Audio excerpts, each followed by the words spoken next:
In this episode, we're going to be diving into what it really takes to live a big life. I am not just talking about big size or flashy. I'm talking about a life that is brave, a life that is impactful, and a life that is genuine. But here's the truth. I want you to understand that this conversation about living a bigger, more meaningful life is not necessarily related to anything that's material. Because I think there's this misconception that, growth is smooth, that growth is linear, that growth is fast. And I will tell you that often the biggest growth comes from a setback. It's actually, I believe, it's part of the process.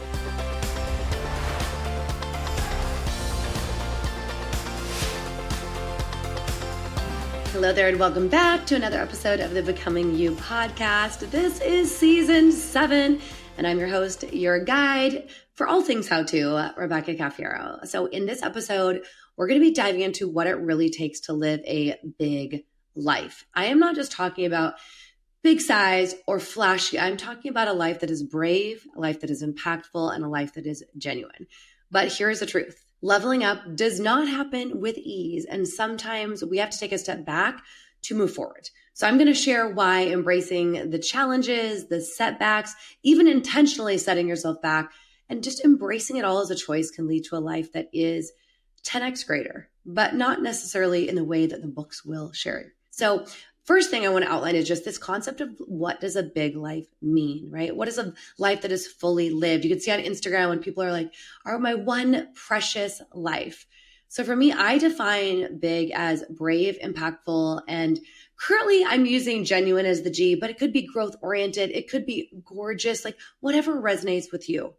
But I want you to understand that this conversation about living a bigger, more meaningful life is not necessarily related to anything that's material. In fact, I'm about 60 days out from, 60 days past, moving out of our 6,000 square foot home that we spent 8 years designing and building into a very beautiful, very cozy little 1,400 square foot cottage. And moving from Silicon Valley, literally like the epicenter of technology and innovation in not just the United States, but in the world, to this little sleepy, slow living town of Carmel by the sea. So for me, this reality of leveling up, first of all, it doesn't automatically happen. And it does not happen with ease. I think there's this misconception that, growth is smooth, that growth is linear, that growth is fast. And I will tell you that often the biggest growth comes from a setback. It's actually, I believe, it's part of the process. But sometimes you might have to set yourself back. And that is what I have just gone through, is understanding that it is sometimes those wall kicking moments. It is often when we're like, Lord, universe, whatever you want to pray or plead to often or cry to, that you're like, I can't take any more. It's like the darkest hour that comes before the light. Yeah. And I have absolutely felt that. And really in the last 6 months of being on a very intentional healing journey that has not been fast. And I'll tell you, as an Enneagram 7 that loves all possibility, as someone who has ADHD, I like things to go fast. I don't like being uncomfortable. I don't like feeling stagnant. And I've spent the last 6 months in a slow, uncomfortable place. And I will tell you, I now realize that now that I'm coming to the light at the end of the tunnel, that this setback is really the preparation for a massive quantum leap. That these setbacks are actually so important for our long-term growth. And really that it's often about slowing down. Slowing down can be the tool for our future growth, fulfillment, and success. If you think about going fast, right? Like being in a sports car, when you're going fast and you hit a speed bump, what happens? You could do some serious damage, even if it's a little bump. And that's what I felt like our life in Palo Alto was like, is I would tell people, I'm like, we have a lot of moving parts and pieces. And there's nothing that's really wrong. But when you have a lot of moving parts and pieces and your life is going really fast, even little bumps can feel really jarring. That's part of why we've chosen to have this intentional slowdown. But The second piece is really extracting lessons from the challenges, right? From the challenges, whether they're self-inflicted or not. I mean, really, we always have a choice. So everything is self-inflicted in one way or another. But why I feel like the life I'm now living, this slower, smaller life, not just smaller in square footage, not just smaller in town and in the size of the city, the town, the village we're living in, but even making decisions to make my team smaller, make my business offering smaller. Because I got to a place where I realized, is my life as big as my income? Meaning, does the amount I'm making or the amount I'm grossing actually equal the size of the life I'm leading? And I found that it didn't. And I said, where can I intentionally slow some things down or make things smaller to allow myself to live in a bigger way? And embracing that intentional right sizing or downsizing has led to me having the room and the space to 10x my life where I desire. And this is not what is always obvious. Like, why did I slow down? I got to a point where I went, every bit of my life is so optimized. It is so automated, delegated, deleted. And those are still really effective things. Like, I still enjoy being productive, but I got to a point where I was delegating out my joy. I got to a point where I didn't have a lot of room for magic in life to happen. Was I productive? Absolutely. But did I enjoy most of my days? Not necessarily. And I think that when we are feeling like we don't have control over our lives, whether we're in a job that we aren't enjoying, whether we're just in a situation that we don't have control over, it can be really easy to blame someone else. It can be easy to use something as an excuse. But what happens when you are living a life by your own design and you realize, I'm not enjoying it anymore? Is that harder or not? I mean, I felt like it was hard because I had to take complete ownership that I need to take a step back from what I have chosen, from the decisions I've made, from the business I've built, from the life that I have designed. And in taking that step back, in purposely, I don't want to say burning it all down. I didn't burn it all down. Some of it I did. But in taking a step back, slowing down, releasing obligations, and really having an opportunity to focus on what truly matters, because sometimes we lose sight of that when we're so busy. And why I realized, as much as I didn't want to, I'm like, I need to just really embrace the hard right now. The hard that I created, which is actually about fully embracing the challenges instead of avoiding them. I began to realize that I was no longer not only going to, but okay with, what's the word? What's the phrase? I was no longer okay with bypassing my own shit. I don't have one of the explicits on my podcast. I don't want it to, but I realized that I was bypassing. I was using spiritual tools, I'm not saying that they're not great tools, they are, whether it was strategy or breath work. I was using them when I was uncomfortable to get into action. But sometimes I needed to just sit for a moment and feel the discomfort so that I can actually make the best choice for me in my life.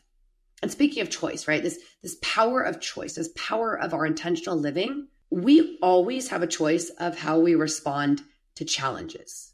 We can always reframe it. So 4 or 5 years ago, my choice was I did not want to be doing anything that you could label as housework. Now, this is not about me being above it. I mean, I grew up on a farm doing every type of manual labor you can imagine. I joke that I was an indentured servant to my parents, but I got to a point where I was like, I don't want to do any of that. I don't enjoy it. And I am going to optimize for making money or spending quality time with the people I love. And there was nothing wrong with that. But for years, I delegated out cooking. I delegated out laundry. I delegated out all of those things. And you probably have heard episodes of me talking about that. Well, when we decided to really intentionally downsize our life, to simplify, to create space, to actually have less support. And I often say that less support because I needed to support myself in a different way. What I have found is a massive reframing. I used to be like, I don't have time for housework, but I also said, I don't have time to listen to books. Or I should say, I don't have time to read books. So it would be listening, but I'm like, I'm not driving, so I can't even listen. And here's the reality. Now, for the last 60 days with no nanny, I have a cleaning lady that comes twice a month to do the heavy duty, but of doing all of the laundry and all of the cooking and all of the things is I have listened to more books on tape. I have played more with my children. I've had more date nights.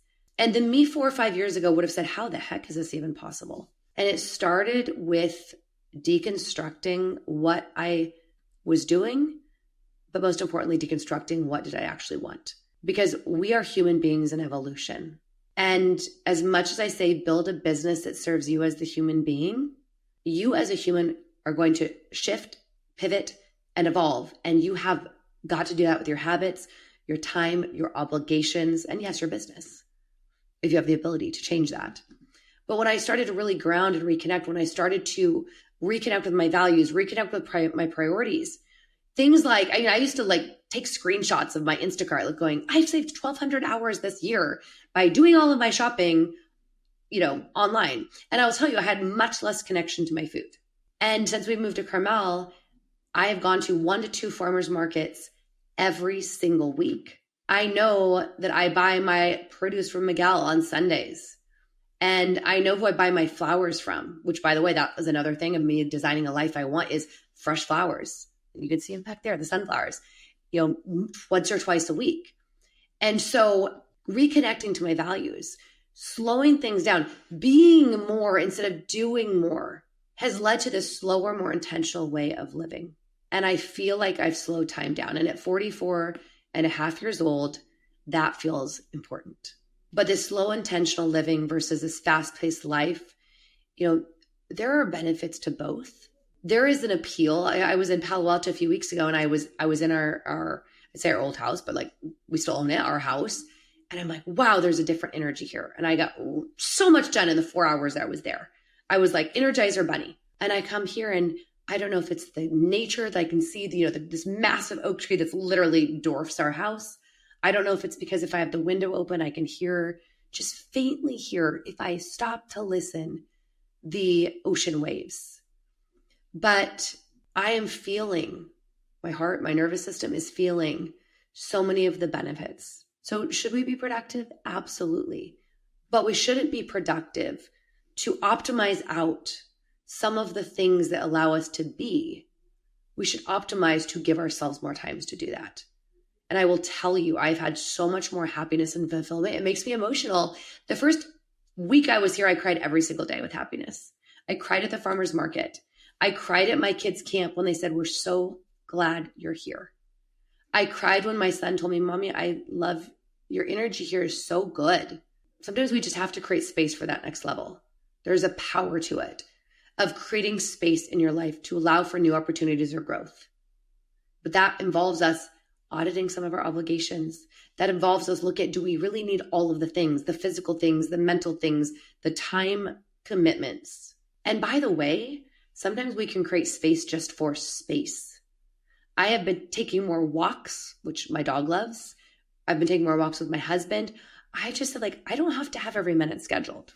And what this has done is this taking a step back is provided more clarity for the next level of my life, which I am really excited to share with you. But I will tell you, it involves more being, more travel, and some really big changes in the next 2 years. And honestly, now I look at those changes with so much excitement, so much adventure. 6 months ago, I would have looked at that with anxiety, with saying, how could I possibly? I didn't have the space in my life to really dream. So we think about the intrinsic value of everything we've done when we reflect on the importance of our actions, our decisions. When we give ourselves permission to have seasons, we can shift from maybe you're not even outsourcing. Maybe you're like, hey, you know what? Right now I'm doing everything. I would like to outsource some things. I would like to step into a different role. But I want to ask you, the biggest role isn't always about the most responsibilities, getting the most done, or even making the most money. It's about how do you play the biggest, the bravest, the most impactful, and the most genuine role in your life, in the lives of those that love you, that rely on you. How do you intentionally reset? Because I will tell you, I would like to say it didn't take a move. You don't have to move. You can unwind where you're at. But I was having a really hard time with unwinding. And I know that I was pulled towards this place. I have been for 10 years. But that intentional reset, whether you do it for a season, you do it for a year, whether it's something you schedule in, it's crucial for our personal and professional growth. And for me, doing this, I usually do it every 6 months. I do one, with the beginning of the new year. And then I also do one in the summer, which is actually the astrological New Year is what I've heard. I'm not an expert on that. But I give myself this chance to reset, to not be the same, because we shift all of the time. And the lessons that I've learned from that is that living a big life, yes, there will be big challenges. Unwinding the things that we have created, sometimes that feels really hard. Sometimes it doesn't look hard to the outside world. People don't even notice the changes we're making, but it can feel hard to us emotionally, psychologically, and often also logistically. But I will tell you, it has so many unexpected benefits. I mean, my relationship with my husband in the last few weeks, we're not doing couples therapy. We're not doing anything. We've done a lot of things over the years to just maintain and to grow. And we both agreed our relationship is in a better place than it has been since having kids. Because let's be real, they're beautiful and they complicate a lot. It is the most beautiful place it's been in. And it's because we've allowed ourselves the ability and the space to intentionally downsize to lead that bigger life. So 1, be willing to embrace the challenges that choosing change, choosing to live a braver, more impactful, more genuine life creates. And maybe just reflect on, what do you need to slow down? What do you need to create space? Maybe there are huge goals that you have, but right now it feels impossible because you are too woven into what you're doing now. And as always, I'd love to hear from you. Share your thoughts, share your experience with me on social media, on email, and stay tuned for more about how I'm making some huge changes to lead a bigger life that isn't about the square footage, not about the size of the town I'm in, not even about fitting more into my calendar or into my bank account. It's all about more joy, more presence, and more impact and happiness.